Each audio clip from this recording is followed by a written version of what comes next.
So, I will call the roll. No worries. And Eric, or Dan, Christina can't hear us. I'm not sure why. Okay. So, Trustee Straw. Here. Trustee Taglia. Here. Trustee Eater. Here. And President Skaman, I am here. So we have all four members of our Village Board Finance Committee, and we have three Citizen Advisory. If they are join us today, we'll note that in the minutes. Okay. And we have any public comment for the Finance Committee this evening?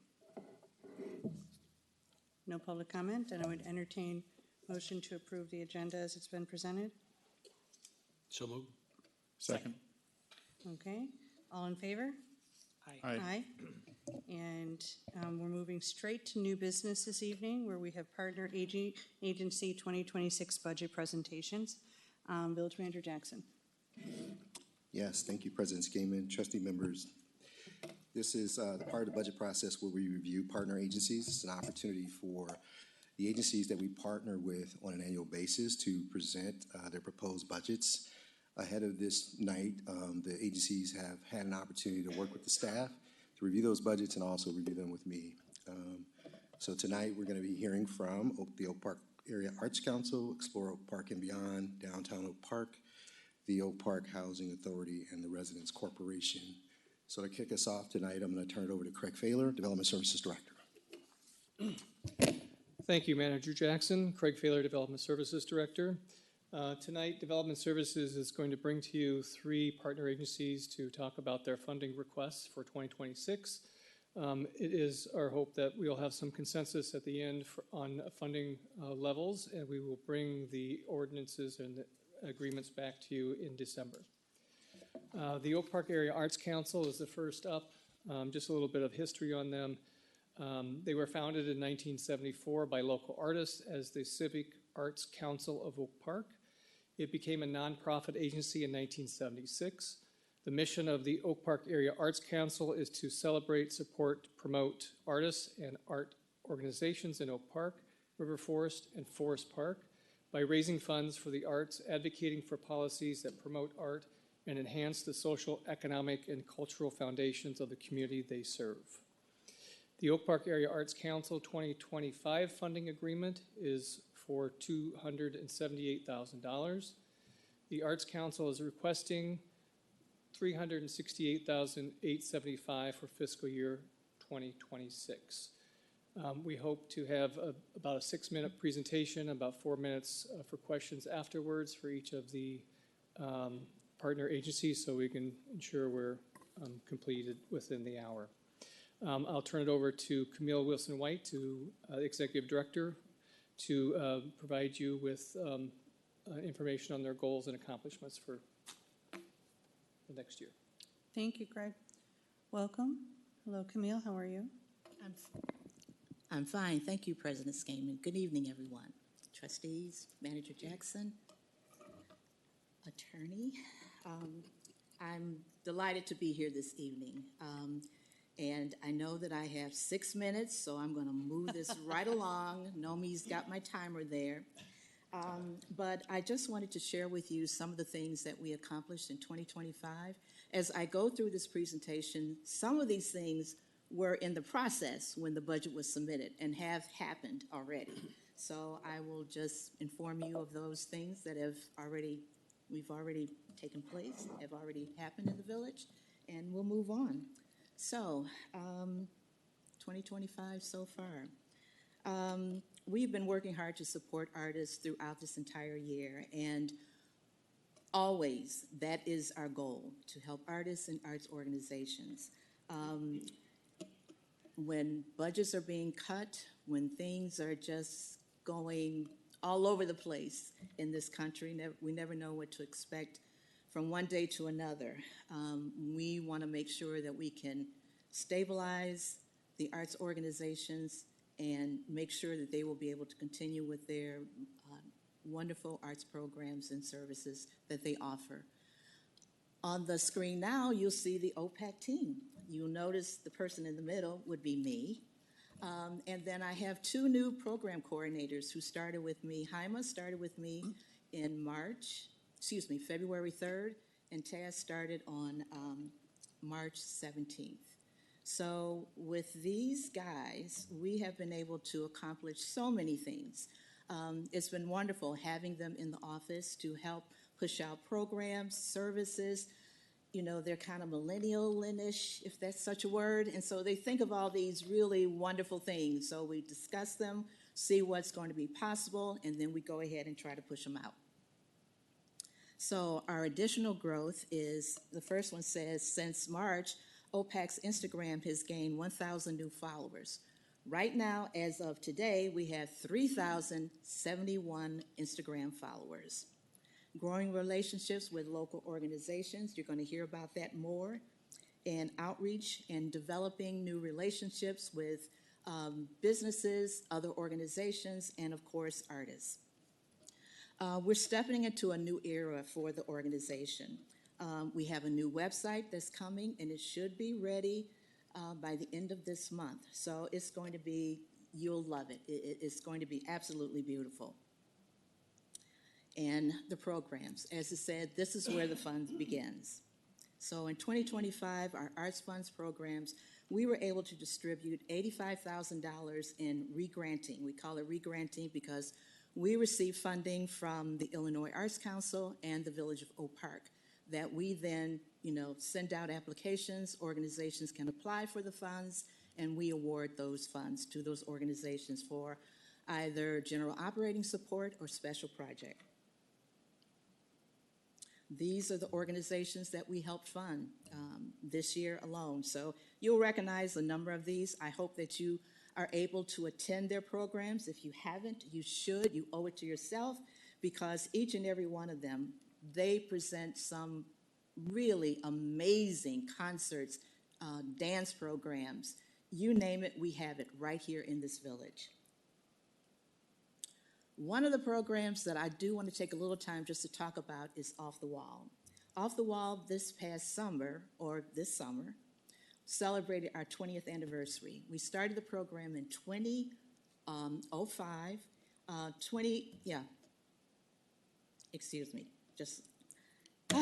We employed 14 youth for our Off the Wall 2.0. 2.0 was an after-school program. So the program met 3 days a week. It met Tuesday and Thursdays after school from 4 to 7, and on Saturdays from 10 to 1. We had our master artists, Carol and Elaine, who work with these young artists. They apply for the program. They come in for an interview. We take them through orientation, and they begin work. We had a studio that we were able to work out of this past year over 6200 block west on Roosevelt Road. And it was great. We were able to really spread out, have a home, set up the studio, set up shop, and let the kids go to work. So with Off the Wall 2.0, they worked on learning how to, first of all, work with mosaic tile. We brought in a master artist from Bronzeville who is an award-winning 3-art artist who taught them how to paint using canvas. You see that taking place in a lot of places these days. And they not only created and designed and fabricated the materials for a mural that you will find on Jackson Boulevard on the side of Longfellow Elementary School. So some of them then were able and accepted into our Off the Wall summer program that began in June and ran for 7 weeks this year. Those students were students who've been with us before. Some of them have been with us since sophomore year in high school, and they are now in college. And they worked on a mural that is installed on the side of the Oak Park Senior Services Township Building at 130 South Oak Park Avenue.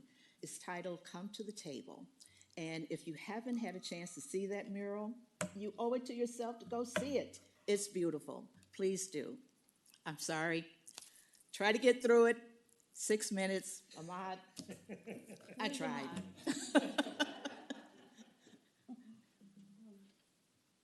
it's wonderful. And does anyone have any questions for Camille? I don't have a question. I'm happy to give up my 1 minute if you want to keep going. No, I don't imagine. How many presentations do we have this evening? We have 3. 5 total? 5 total. I don't know where we left off. I have one quick question. Please, go ahead. So thank you for your good work in the community. It's a tangible way, really, that residents can enjoy art, and I appreciate your efforts. The 90,000 additional looks like it's related to public art support. Is that right? And could you just explain that? And that would be great. Thank you. Yes, we have a figure in our budget for public art. So the murals that you see along the Union Pacific Railroad tracks, the sculptures that are in both downtown Oak Park and Lake Street, those go to rent the sculptures from the artists for 1 year. So all of the sculptures that are out now in both of those districts, they'll be going away the end of April, and then we'll get new sculptures that will come out. One of our goals is to one day to expand that to a couple of other business districts and let them enjoy the pleasures of having a sculpture walk also. Very good. Thank you. We're also looking,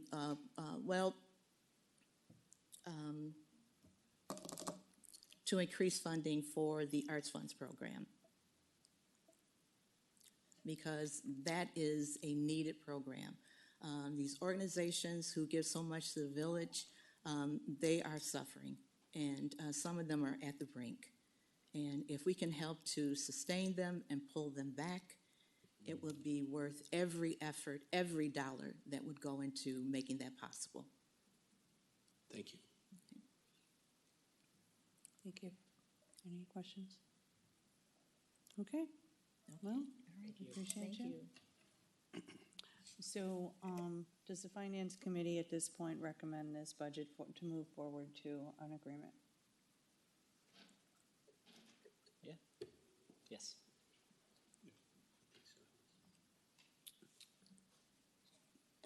I appreciate that. Okay, so we do have agreement at this point. I mean, in the back of my mind, I don't want to say too much, but we also have ongoing conversations with Representative Lilly if there's a way that we can supplement some of that 90,000 or 60,000 for those funds. Maybe that's a discussion we could have, because the dollars that she's mentioned overlap greatly with that need. So we'll just keep you posted and keep working towards the same goal. Okay. Thank you. Next up is Explore Oak Park and Beyond, which was formerly recognized as Visit Oak Park, is a non-for-profit state-certified tourism bureau that provides marketing and advertising services for the various attractions located in its service area, which encompasses 21 communities in West Cook County. Their service agreement with the village calls for them to encourage tourism-related policies and procedures adopted by the village, and to provide assistance and consultation to area tourist attractions. Explore Oak Park and Beyond's 2025 funding agreement is for $209,042, $1,042, and is requesting an additional $20,000 in funding for fiscal year 2026. Tonight, Annie Coakley, the executive director, is over here and ready to talk to you. Thank you. Welcome. Hi, good evening. Thank you for allowing me to present our proposed budget and some of our accomplishments.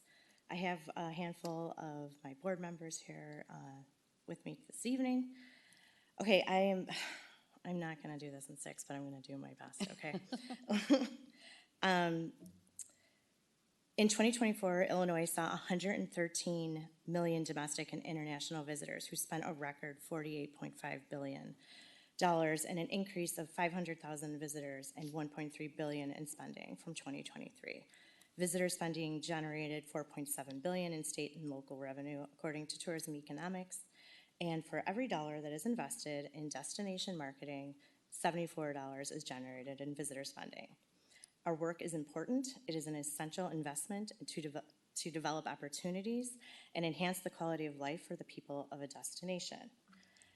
Our industry is always pointing to the jobs that are created, the local spending that is generated, tax revenue, and the economic activity that is generated. How we do this, we start with data. We track our website and social media analytics. We utilize keyword research, and we can monitor visits to the area using a tourism-focused data platform. Then we use that data to help the customer find us. The visitor is at the center, and we use a flywheel strategy. We want to attract, engage, and delight them. And we do this by putting out high-quality content and utilizing a PR firm, which I'll get to. Some of you may be aware that we went through a rebranding process this year that resulted in our new name. The goals for this, I won't get into this slide too much, but the big goal of this slide was to make sure we had broad-based support and enthusiasm from our other stakeholders across the 19 communities that we serve. The process included town hall meetings with stakeholders, focus groups with business owners, surveys directed to Milwaukee, Indianapolis, and Chicago. We had Zoom meetings with out-of-staters to learn about their perception of the name and the brand. And what we learned is that people are more interested in the things that we offer and in the information that we offer than our name. A big takeaway was that only 7% of our website visitors come to our site because of the name. However, a name change provided us with an opportunity to build a stronger relationship with our surrounding communities. The research also helped us to focus on target audiences that we are now focusing on: family day trippers, history buffs, foodies, and people looking for more outdoor experiences than they can get in Chicago. I won't read this. Maybe you got the chance to read it in your packet. We have a new logo, and these aren't the only colors. We have a variety of different colors. This slide normally is animated so that you could see how each community has their own logo, but this is PDF, so it won't do that. This is a sample of a new map that we had created, and the other benefit of this process resulted in a new campaign, Due West of Chicago. We have a new website, new photography, and creative to support this campaign, and what I'm very excited about are the itinerary creations. We currently have ads running pointing to itineraries about how to get to Oak Park via train and what to do at each of the stops. Here's a sample of that campaign. So for the foodies, take your taste bud on a joyride. And here's a sample of ad creative. For the family day trippers, explore your wild side. Or for those who are looking for a different kind of a wild side. For the history buffs, dive into our world-renowned cultural experiences. And then add creative samples. And then here are some examples of itineraries that we could build out for the foodie. Iconic eats, sweets and treats, homemade, global food bites. And now I'm going to focus on our goals and accomplishments. We'll start with our budget. Our proposed FY26 expenses call for 43% of our funds to be dedicated to marketing and advertising, 23% to staff, 14% to professional services. For FY 2026, Explore Oak Park and Beyond requests revenue funding from the Village's Hotel Motel short-term rental tax totaling $229.43, an increase of $20,000, as Craig mentioned, from our FY 25 request. Since bringing back a group tour sales program with the Oak Park ARPA funding, we want to keep that momentum going. We had the incredible opportunity to attend the IPW trade show in Chicago this summer, which is the world's largest travel trade show. We will also apply for an international grant through the Office of Tourism in the amount of $20,000. This will help us keep that momentum going, keep our group tour, international and domestic group tour sales contractor contracted with us, and she will follow up with these leads that we generated at IPW. Our total budget will be $1,019,231, of which $523,594 is from our LTCB grant. That's the state portion that they fund us through the tax, the hotel, motel, and sales tax of the area. And then we are also proposing to bring in $82,000 in community investment, so from the other community partners in our service area.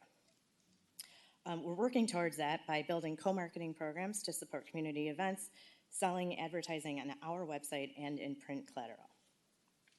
So now I'm going to go over some of our ROI. Our high-quality, highly researched content pays off. We publish 12 blogs each month, 144 for the year, and our SEO value in 2024 was $540,900. So that means we would have to spend that amount of money in paid advertising to get the traffic that we're getting to our website, and we don't spend nearly that. We're very proud that 68% of our traffic comes from unpaid searches. Unpaid ad searches. Because we put out high-ranking content, it drives steady long-term results without paid ads. Our strategy, oh, here's another, okay, that flustered me. Okay, I'm gonna calm down. One of the other things I wanna point out is how efficient we are. So for dollar per dollar against our competition, which are these other DMOs in the area, we are spending our dollars more efficiently than even Choose Chicago, despite their enormous budget. So we had an increase of 582% of our SEO value from 2022.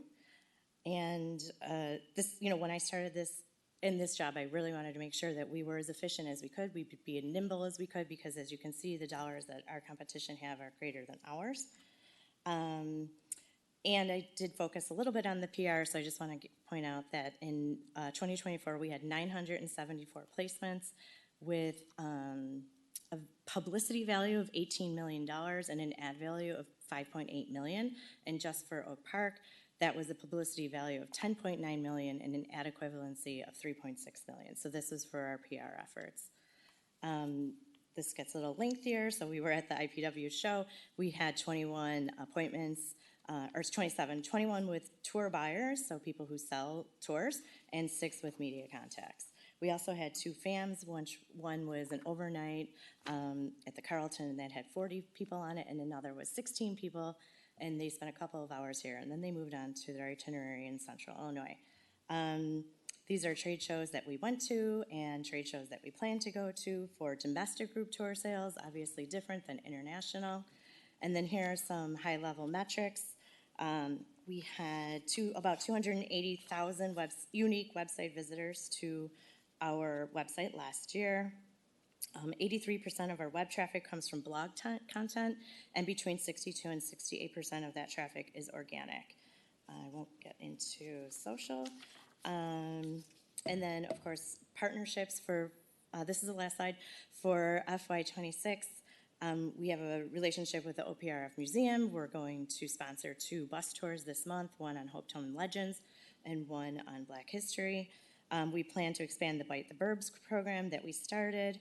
That went from 30 restaurants to 81 restaurants in 1 year, and we have a new webpage for that with a search function, and we can track conversions. We worked with Camille and the OPEC team on the first ever Plein Air Arts Festival, which we will expand on next year and have different activations and really grow that over time. And we are hosting 2 capacity building workshops open to small businesses to help them demystify AI. I think that's pretty much everything, and I am open to questions. Okay, Sorry, that was as fast as I could go. did great. Brian? I think one part of our conversation last year was around other communities potentially increasing their portion of the support, and I see that the overall income is going up by just 6,000. Our contribution is going up by 20,000. What is the? The difference there is 55,000 was in community investment last year, and for FY26, the goal is 82,000. Okay, so Community investment.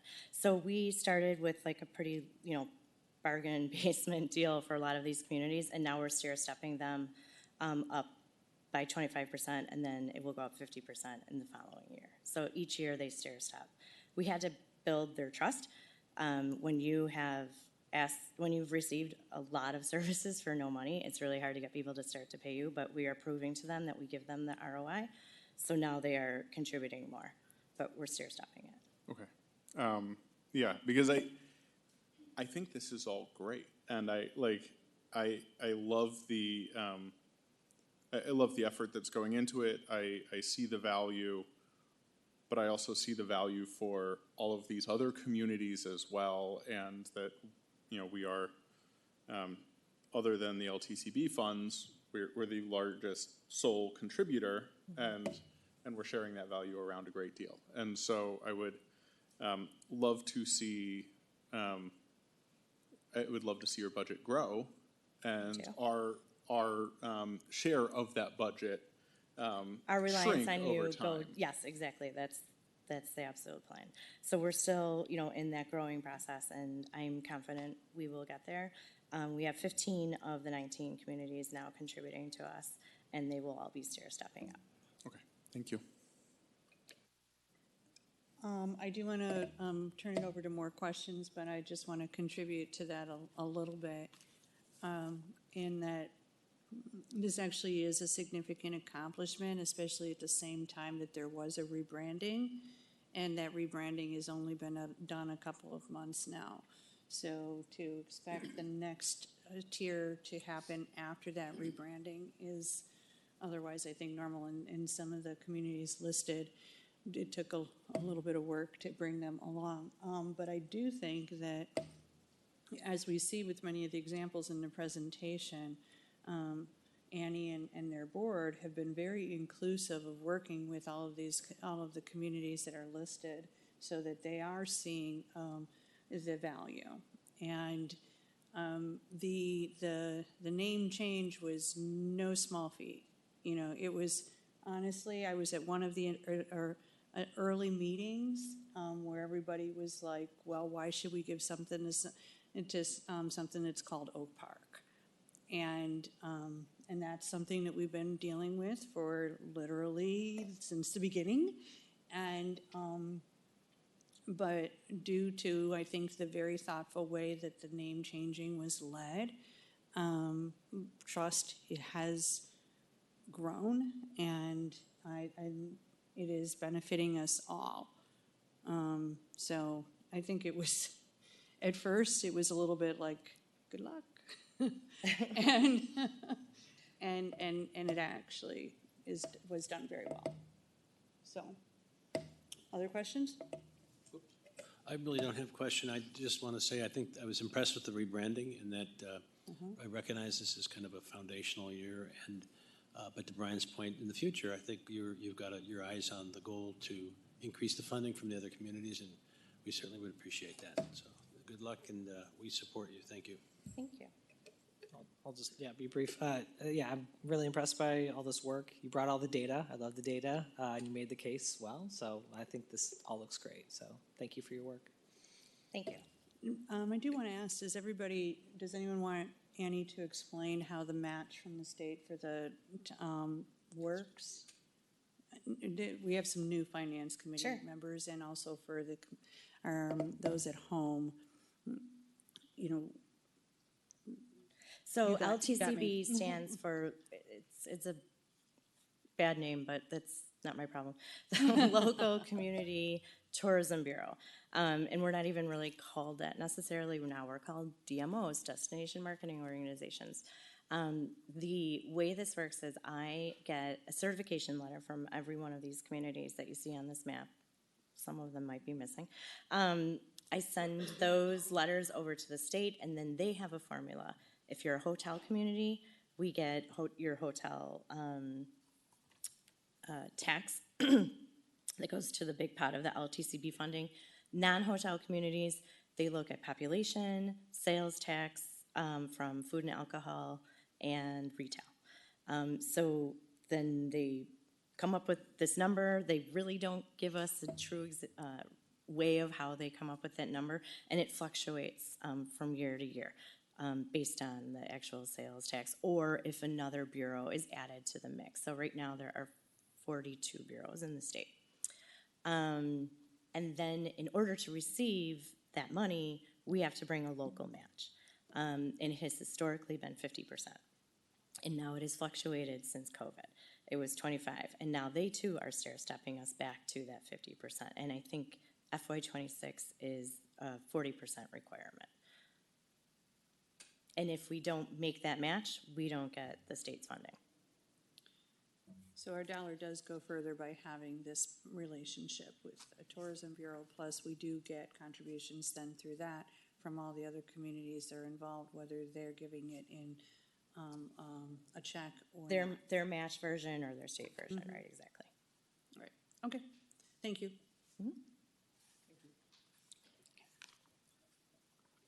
Craig? I take it there was a consensus on their. Yes. Okay, thank you. I'm hearing no objection. Thank you. Thank you. The last item from Development Services is Downtown Oak Parks Business Alliance. They were funded as an SSA. Special Service Area Number 1 was created by the Village Ordinance in December of 1973. The SSA provides for a special annual tax levy on properties located within a special geographic area commonly referred to as Downtown Oak Park. Taxes are collected by the Cook County Treasurer and remitted to the village. The village then forwards the levy proceeds to Downtown Oak Park. Downtown Oak Park is the organization that provides marketing and special event support and maintenance functions for the property owners who pay into the SSA. Downtown Oak Park is requesting an increase to the levied amount of $725,000 up to $750,000.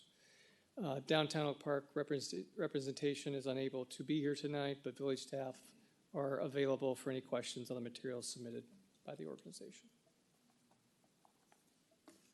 Questions?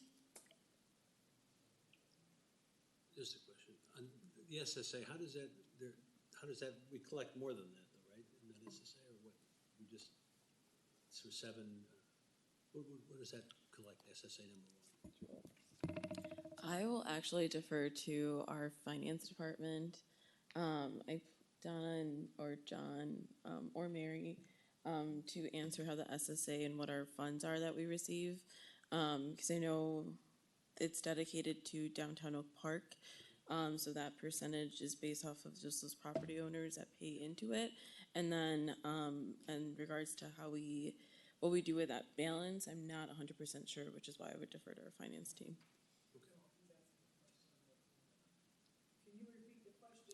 Question is, how much does the SSA bring in?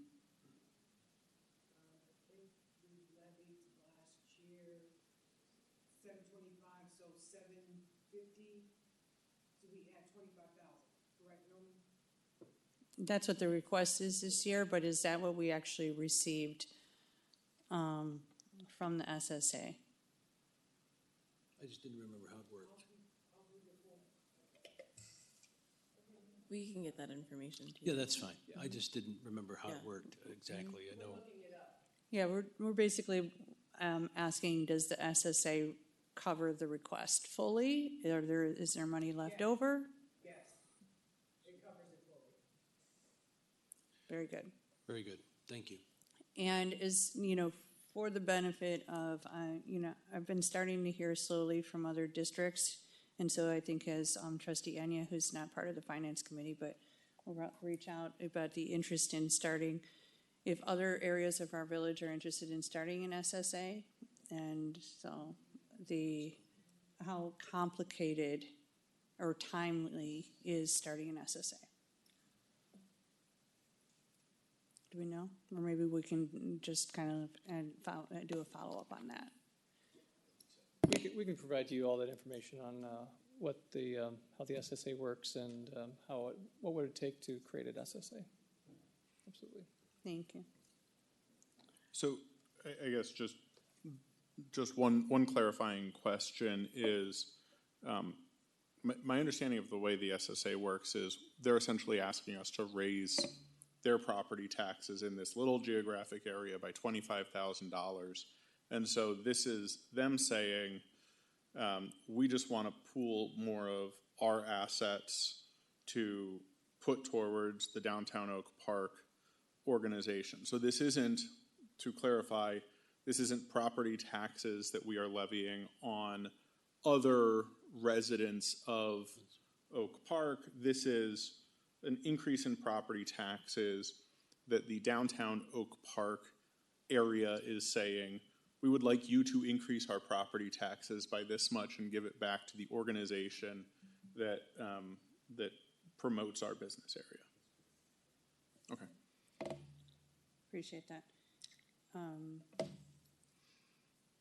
Donna? But, last year, we levied $775, so we got 50,000, the village received 50,000, and their levy was for $725.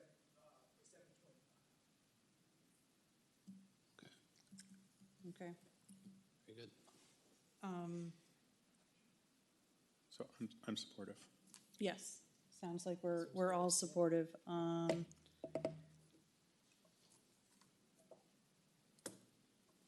Thank you.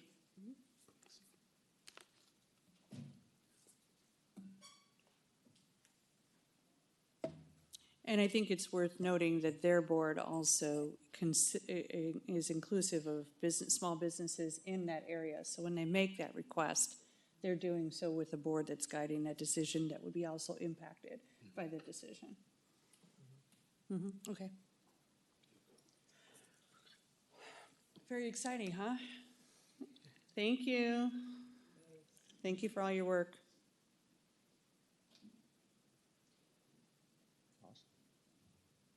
Okay. Finance committee meetings are supposed to be dull. Like, aren't they? Okay. I'm an artist. And we funded that. Yes. I used to, maybe I shouldn't share that at this point, but I got grants from the Oak Park Area Arts Council for like 15 years. Okay. Okay. Jonathan Birch, Assistant Village Manager, Neighborhood Services Director, here to talk about two partner organizations for the Neighborhood Services Department. Both are critical housing organizations here in the village. One is the Oak Park Housing Authority, the other being the Oak Park Residents Corporation. We have David Pope here with us tonight to talk a little bit, answer any questions from you all, specifically about their requests this year for partner operating support. Just as background, the Oak Park Housing Authority request is level from what the request was in 2025, again at $35,000. The Oak Park Residents Corporation is asking for an increased amount from $42,500 in 2025 to $47,500 in 2026.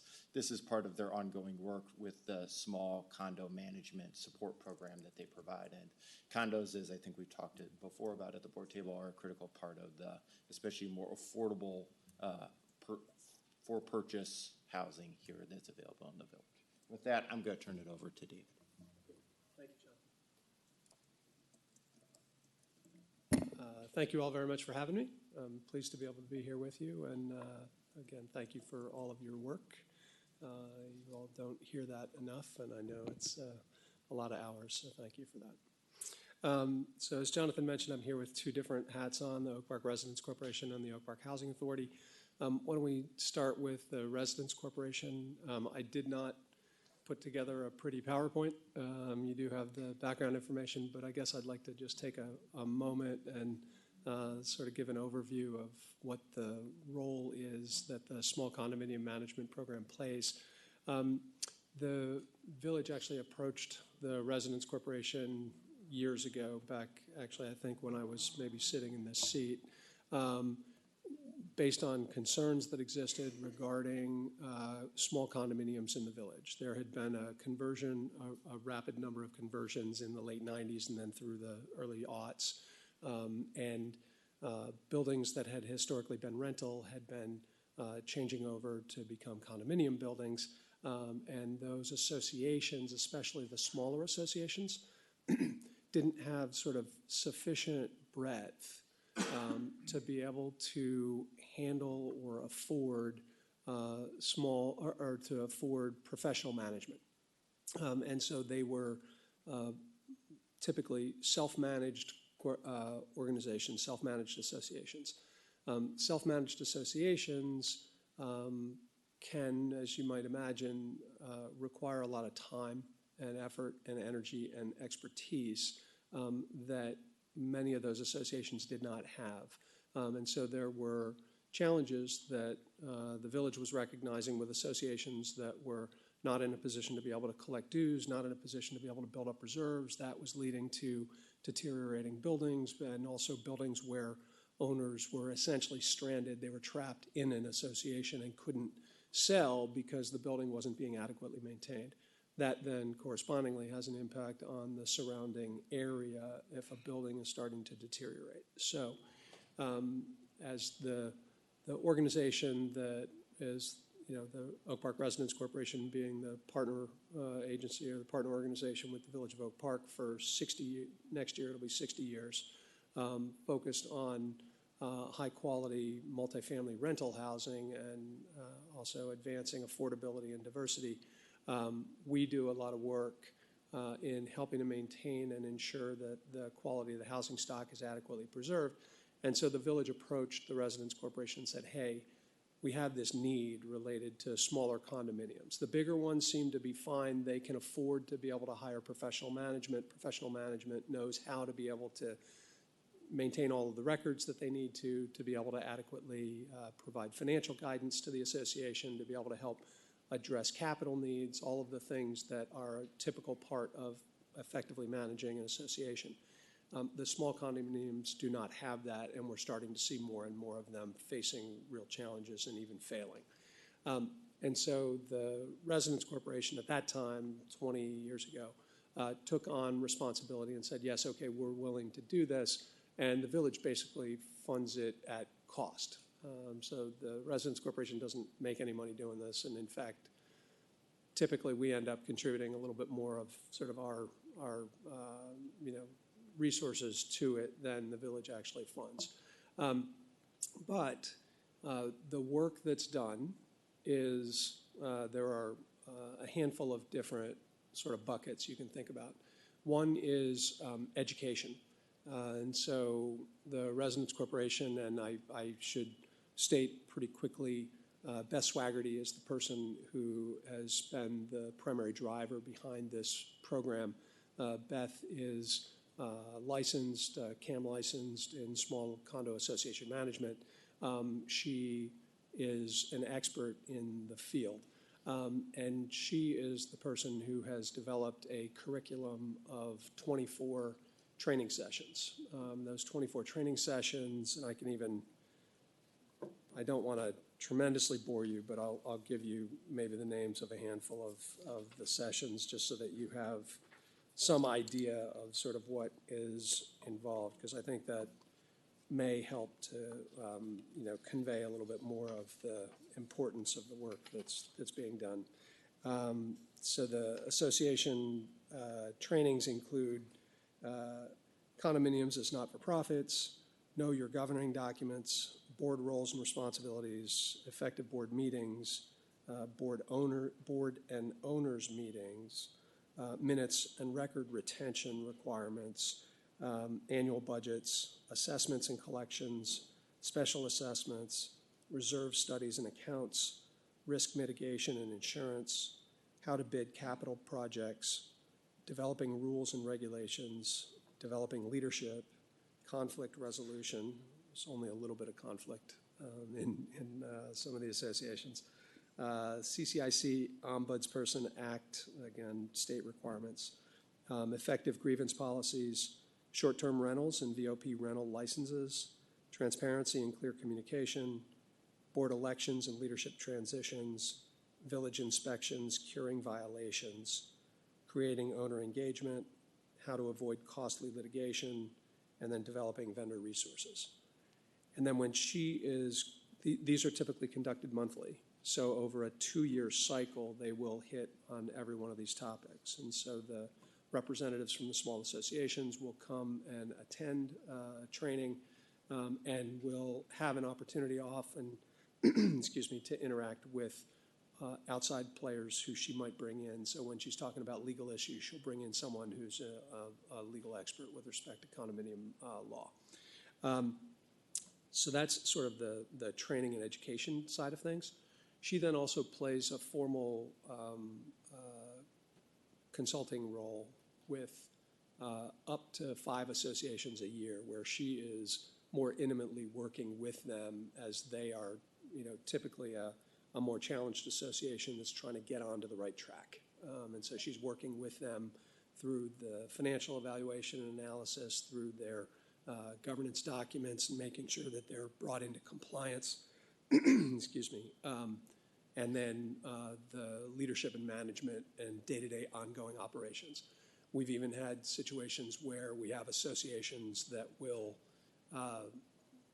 essentially turn their financial record keeping over to the Residence Corporation for a period of time. We get them set up onto a system and manage it for a period of time, hand in hand with them, so that then they can learn how to be able to use technology and supportive tools to be able to more effectively manage the work that they do. So that's the sort of consulting piece, and then there's a broader interaction and communication role that she plays with a much larger number of associations spread throughout the village. So when people oftentimes are calling the village and saying, hey, my association has the following problem, and the village is referring people then over to the small condominium management program, and that happens a lot. And, Jonathan, Jeff, and Naomi can all sort of speak to that. Then that program has been going on for some significant amount of time, has had a really positive sort of material impact on the stability of small associations in the community.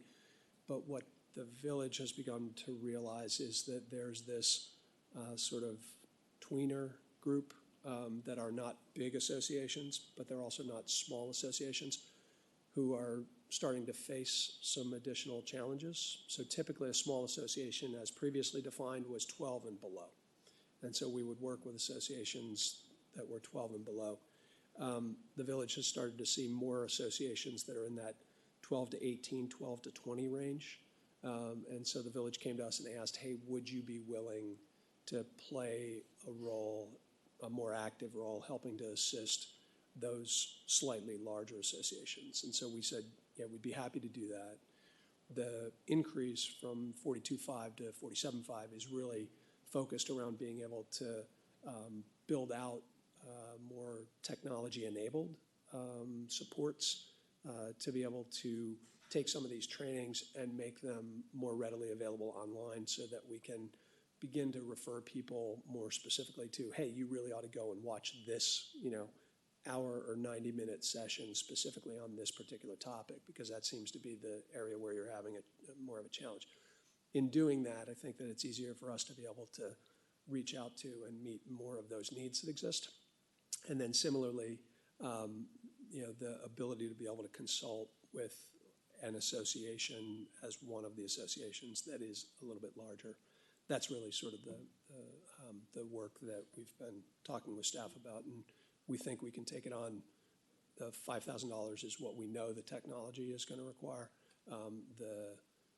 There may be additional costs that we end up incurring as a result of this, but we're not going to put those out at this point because we don't know what they might be. So we'll just eat that this year and we'll figure it out for next year. So. Okay, thank you. So that's the one hat with the small condo management program for OPRC. So why don't I take questions on that, and then I can talk about the Housing Choice Voucher Program. Yeah. Hey, Derek. I'll try to be quick. This all seems great. The justification for the cost makes sense to me. Related to the education that you do, in the work that we've done in OPCAN for electrification, condos are always this tricky sort of problem to solve for. Nobody knows how to get everybody to agree to install solar panels or switch their HVAC system, or even get together and install a bunch of EV chargers. Do you provide training and assistance and guidance for associations for that kind of work? So describe the work. You mean specifically as it relates to sort of those types of capital-related investments? Yeah, those kinds of capital, and then like how do you get, I think the biggest challenge is the people problem of how do you get all of them to agree, being able conflict to get resolution. agreement and buy-in and everything. All that, yeah. The agreement and buy-in aspect is an active part of everything that we do, everything that Beth does. As it relates specifically, though, to capital investment, typically we're working with them to be able to make sure that the base sort of capital requirements, building envelopes, are adequately maintained. Building systems are being upgraded and are, functioning in the way that they should be. That there are understandings of the limitations that exist with respect to individual unit owners as it relates to partition walls and things that can have the potential to impact or compromise other people's rights within the building. And then a lot of the work that we do just as part of our regular activities as the Residence Corporation related to contracting to be able to address a lot of these things are these sorts of issues from a capital needs standpoint are the sorts of things that a lot of individual owners within a 4 or 6 or 8 unit condominium building may have no familiarity with at all. So we're able to sort of pick up the phone and get multiple bids from contractors to be able to come in and say, okay, here's what a reasonable range would be, here's what the different sort of needs are, and we can get professionals from the outside to be able to come in and help do assessments for them as well. And that's an important service, I think, that gets provided as a part of this, that associations are not necessarily equipped either to do it all or at least to do well. Okay. So the answer is yes. And yes. And, sorry. And so I know the village sends referrals. Like, do you also just take inbound calls? Yeah, we get inbound calls a lot. Right. You might get some more. Yeah, I'm sure. So that typically happens. And then at times in the past, the village has also held sessions here. And Beth has been an active, engaged participant or presenter at some of those as well. Okay, so great. Thank you. With the sort of increase scope to include those medium-sized condominium associations, how much, I know that Ms. Swaggerty worked closely with 4 associations. She had contact with a much longer list. How much do you expect that to increase the number, like sort of in raw numbers of associations you're working with? Right. I mean, typically she'll work with, we say sort of 5. It ends up being sort of 4 to 6 in any given year, depending on what the level of need is and what the bandwidth is based on what some of those associations are facing. In our conversations with her, the operating thought is that one of those would become one of these more medium-sized type associations, and that she would be in a position to be able to work in a more tailored fashion, sort of hand in glove with them as one of the groups that she would assist. So the predominant emphasis would remain the smaller associations because they tend to be less equipped. But these medium associations would be eligible for that sort of assistance if they needed that level of assistance, and then would also be in a position to be able to make greater use of the sort of outreach and periodic consulting support that she would provide. Okay, thank you. Okay. Okay, and then the Oak Park Housing Authority, the Housing Choice Voucher Program is an operation that exists nationally. It's a program of HUD, and the Housing Choice Voucher HCV program, many people might know of it by its historic name of Section 8, is a program that provides rental assistance to low-income qualifying individuals who qualify for vouchers. Here in our community, we have if you combine our vouchers collectively, so we have multiple different pools of vouchers. We have regular vouchers. We have over 400 of those, 433 of those. We have what are called mainstream vouchers that are used to be able to help provide services for people with disabilities, and we have nearly 80 of those. 33 of those are specifically targeted toward people experiencing homelessness or at imminent risk of experiencing homelessness. And so we service that through partnerships with Housing Forward and other organizations. And then there's a group of vouchers called Fostering Youth to Independence. We have 15 of those. Those are for individuals who are aging out of the foster care system and don't have housing to be able to go to. And so this provides an opportunity for them to be able to get an apartment here in Oak Park. And then there's also the NHT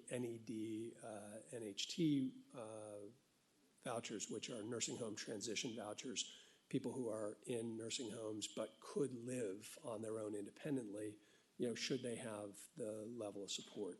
So collectively, that group, plus inbound vouchers that are coming in through the portability program, so that's people from anywhere else in the United States who have a voucher, who choose to and want to live in Oak Park, they can come and they can move here with their voucher. So collectively, we're over 600 vouchers in the community. So 600 households that are residing in Oak Park utilizing a voucher. Those vouchers make up the difference between what an individual can afford to pay for their rent, so that's typically 30% of their income, and what the actual cost of rent is in the community, up to a reasonable threshold that is set by HUD. So that all of the costs associated with that differential are borne by HUD. And HUD provides the Oak Park Housing Authority with the funding to be able to meet that need. But there are administrative related costs in ensuring that all of those vouchers can be allocated and can be serviced, and all of the compliance activities and everything can be executed, then the data and information sent back to HUD through their systems. That is something that is supposed to be fully funded by HUD, but it is not fully funded by HUD. And so there is a shortfall, and that shortfall is what led the Oak Park Housing Authority, again, probably back when I was here, to come and make the request of the village for that supportive funding to be able to help fill that gap. We have a unique situation going on right now where we are uncertain what the future holds. And so the flat funding that is in there right now is really more or less a placeholder, with the hope that rational thought and reason is going to prevail in DC, and there's going to continue to be an appropriate level of funding. And it may in fact be the case that it turns out that we may not even need that $35,000 in funding, in which case then we would come back to Jonathan and Jeff and Noemi and sort of explain that. But in the event that it ends up going in a different direction, that's a placeholder that's in there, and we may need to have an even broader conversation.